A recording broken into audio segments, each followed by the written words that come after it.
Pinarayi police സ്റ്റേഷന്റെ പുതിയ കെട്ടിടത്തിന്റെ ശിലാസ്ഥാപനം മുഖ്യമന്ത്രി നിർവഹിച്ചു. പിണറായി കൺവെൻഷൻ സെന്ററിൽ പരിപാടി നടക്കുകയായിരുന്നു. കേരളത്തിൽ ക്രമസമാധാന നില ഭദ്രം എന്ന് മുഖ്യമന്ത്രി പറഞ്ഞു. പുതിയ കെട്ടിടത്തിന്റെ നിർമ്മാണം എപ്പോൾ പൂർത്തിയാകുമെന്ന് ചടങ്ങിൽ വെച്ച് സദസ്സിലുണ്ടായിരുന്ന കരാറുകാരനോട് മുഖ്യമന്ത്രി ചോദിക്കുകയും ചെയ്തു. അതിവേഗതയിൽ തന്നെ ഇതിന്റെ നിർമ്മാണം നടന്നുകൊണ്ടിരിക്കുകയാണ്. ഇവിടെ തന്നെയുള്ള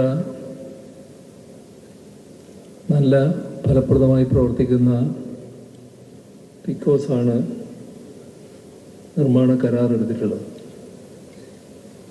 പിക്കോസിന്റെ ഉദയൻ ഇവിടെ ഉണ്ടെന്ന് തോന്നുന്നു അല്ലേ?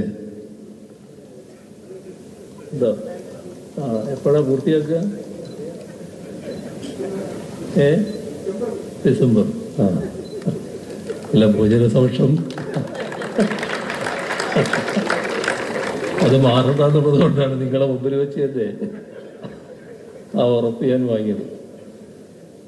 ഡിസംബറോടുകൂടി പൂർത്തിയാക്കുക എന്നത് തന്നെയാണ്